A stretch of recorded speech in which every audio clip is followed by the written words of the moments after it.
అండి, beauty with smile ఛానల్కు స్వాగతం. నా పేరు లక్ష్మి. ఈరోజు మనం దుప్పటా ఆర్గనైజేషన్ గురించి తెలుసుకుందాం. అంటే చున్నీస్ ఆర్గనైజేషన్ అనమాట. చున్నీస్ ఆర్గనైజేషన్ ఏంటి, ఆ మాత్రం మాకు తెలీదా అనుకుంటున్నారా? తెలీదు అనడం లేదు. మనకు ఎంత తెలిసినా కూడా ఒక్కోసారి మనకి టైం కుదరక మామూలుగా 4 మడతలు వేసేసి పెట్టేస్తాం అనుకోండి. మనకి కావాల్సి వచ్చినప్పుడు సరైన డ్రెస్కి సరైన కలర్కి చున్నీ దొరక్క మనం లాగేసామంటే పైన ఉన్నవి కిందకి, కింద ఉన్నవి పైకి పడిపోయి మొత్తం మనం అంతసేపు ఆర్గనైజేషన్ చేసుకున్నదంతా వృధా అయిపోతుంది. ఇవి అందరి ఇంట్లో కామన్గా జరుగుతూనే ఉంటుంది. నాకు తెలిసి నేనైతే అలాగే చేస్తాను. మడత పెట్టేసి ఎంత మడత పెట్టేసినా కూడా కావాల్సి వచ్చినప్పుడు కింద ఎక్కడో చున్నీ ఉంటుంది, ఆ డ్రెస్కి కలర్ అది లాగేస్తేనే పైన పడిపోతుంది. సో కష్టపడిందంతా వృధా అయిపోతుంది. అలా కాకుండా మనం ఎంత హడావిడిగా ఉన్నా చున్నీస్ సపరేట్గా మనం ఇప్పుడు నేను చెప్పిన మెథడ్లో మడత పెట్టుకుంటే ఎంత హడావిడిలో ఉన్నా కూడా మనం దాన్ని తీసుకోవచ్చు. సో మరి సుత్తి లేకుండా సోది కొట్టకుండా ఫస్ట్ ఆఫ్ ఆల్ నాకు తెలిసిన మెథడ్స్ చున్నీ ఆర్గనైజేషన్ ఎలా మడత పెట్టుకోవాలి, ఎలా ఫోల్డ్ చేసుకోవాలనే విషయాన్ని మీకు చెప్తాను. మీకు నచ్చింది ఫాలో అవ్వండి. మరి ఇంకెందుకు ఆలస్యం, వీడియోలోకి వెళ్ళిపోదామా? ఆర్గనైజేషన్ చేసుకోకముందు చున్నీస్ అన్ని ఎలా ఉన్నాయి చూసారా? ఒకటి లాగుతుంటే ఒకటి పడిపోతుంది. కాబట్టి ఇప్పుడు ఆర్గనైజ్ చేసి చూద్దాం.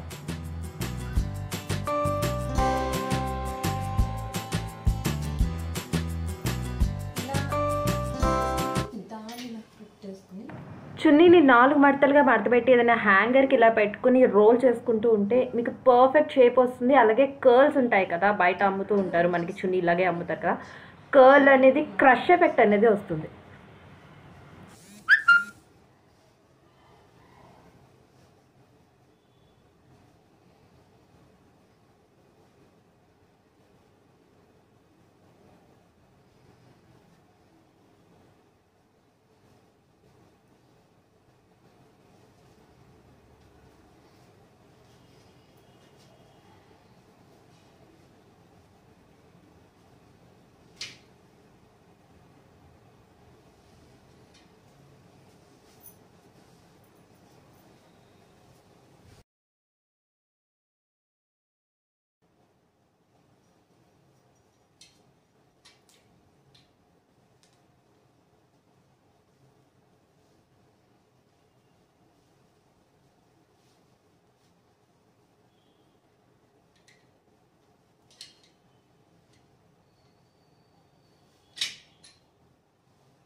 చున్నీలు ఇలా సమానంగా చేసేసుకొని ఇలా 4 పార్ట్స్ వేసుకోండి.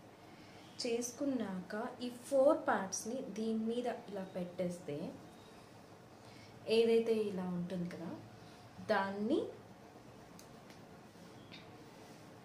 ఉంది కదా, దీన్ని దీంట్లోకి లాక్కుంటే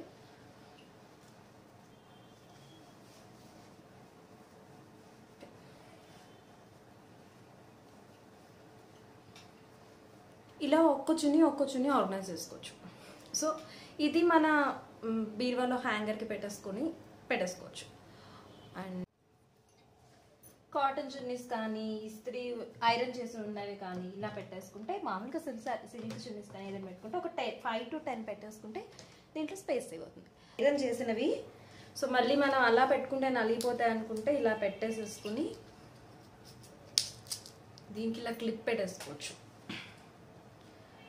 పెట్టేసుకుని హ్యాంగర్కి తగిలించేసుకోవచ్చు. దీని మీదనే ఒక చున్నీ పెట్టేసుకుని, అంటే ఒక 3 to 4 చున్నీస్ అయినా పెట్టేసుకుని నేను హ్యాంగర్కి వార్డ్రోబ్ ఉంటుంది కదా, దాన్ని పెట్టేసుకోవచ్చు. So this is the 4th method. First నా చున్నీని ఇలా హ్యాంగర్కి పెట్టేసుకుని దాన్ని ఇలా ఫస్ట్ ఇలా మడత పెట్టుకోండి. సంథింగ్ ఇలా అయినా పర్వాలేదు.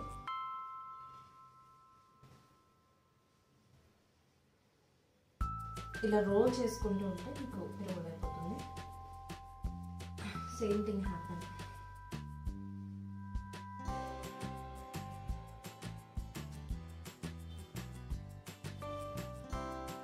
కొంచెం గట్టిగా, ఇది కూడా సేమ్ ఫస్ట్ మెథడ్ లాగానే ఉంటుంది. కాకపోతే ఫస్ట్ మెథడ్ 4 ఫోల్డ్స్ వేసిన తర్వాత ఒక్కటే ఒక రోల్ వేసేస్తాం. దీన్ని యాస్టీస్ చున్నీ హ్యాంగర్కి తగిలించి ఒక్కొక్కటి ఒక్కోవైపు రోల్ చేసుకుంటూ వేరే విధంగా మడత పెట్టుకోవడం. దట్స్ ఇట్, అంతే. క్రషింగ్ ఎఫెక్ట్ అనేది సేమ్ వస్తుంది. ఇలా మడత పెట్టేశాక మనకి ఇలాగా కొంచెం గట్టిగా, ఇది చూసారా, గట్టిగా మడత పెట్టుకుంటే